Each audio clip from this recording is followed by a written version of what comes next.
Steve Wynn just opened the Encore, 5,500 new jobs. As a businessman, Steve, you come at this from a place different than the politicos. What's going on and how do we fix it?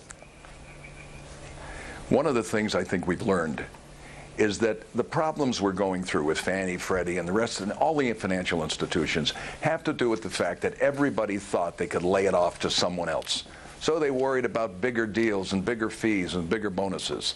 And that is really the heart of the problem we're having. The system needs liquidity.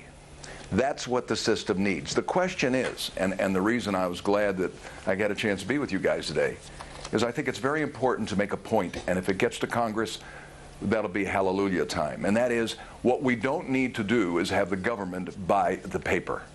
Because the government, with all these credits and mortgages and pieces of paper that have existed in every city and county and state in America, they were all done one at a time. And the best people to fix them are the people who did it. The trouble was that they had their eye on the wrong ball. It was about fees and bonuses.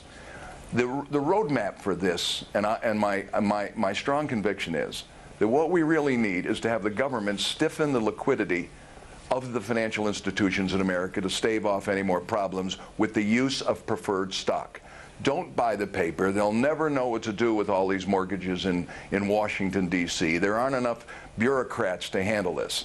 What we need to do is inject liquidity with a preferred.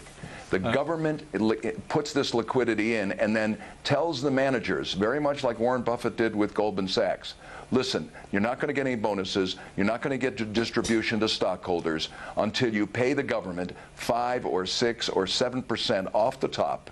And then when you get the company straightened out, whether it's a savings and loan or some other financial institution, then you can distribute money to the owners. Steve, the effect of that will be the stock will go down. What should the government do for people who have bad mortgages or people who can't pay their mortgage? Should the government have any role in keeping people in their homes, for example? What I'm trying to say, Alan, is that the market will take care of that. If the government keeps the savings and loans from going broke and all of that, the first thing that will happen is the executives of the savings and loans, they can't do anything with an empty house. They will reprice the homes and reprice the mortgages, and the people that made the mistakes will take the losses, namely the institutions that did such a bad job of lending. And those houses will get filled again with people who can afford to pay the mortgages at the price that the houses should have been sold for in the first place. A giant auction took place. Hey, Steve, by the way, Sean Hannity. Resulted. How you doing, my friend? By the way, I've stayed at the Wynn. I love your hotel. I'm not. Thanks for the. I really do, and I had a great time. You know, it's very fascinating to me, everything you're saying. I just spoke with one of the top radio executives of one of the biggest radio companies in America, and he was saying almost identical to what you said. Earlier today, I spoke with Donald Trump.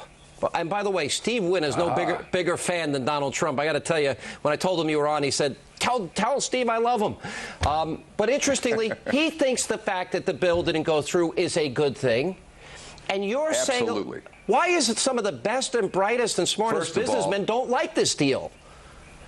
First of all, the sky is not falling. Chicken Little will be glad to hear that. The sky is not falling. The last people in the world that can handle tens of thousands of these mortgages and bad pieces of paper are government bureaucrats. Haven't we learned that yet? What we need to do is refocus the attention of these institutions that created those credits and tell them, listen, you don't get a payday until you clean it up.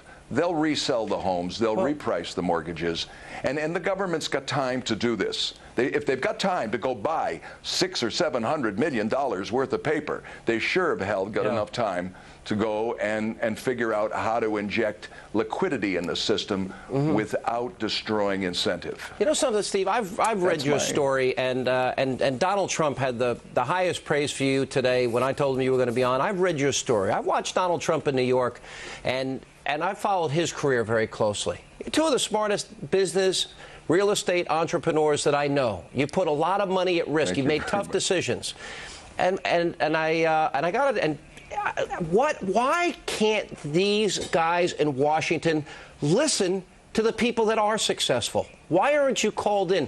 Why this rush to get this done in 24 or 48 hours? Look at Sean. So many of us in the business world have relegated ourselves to supporting the right candidates as we see it. But it's time now, I think, for those of us who care. You know, I've got 15,000 employees and their families. Yeah, real it's quick, time to Steve. speak up. I'd hate to see us make it worse. Yeah. And we need to turn self-interest in the proper direction. All right. The Warren Buffett plan for Goldman Sachs is a very good roadmap. All right, Steve Wynn, thanks for being with us, and we appreciate it.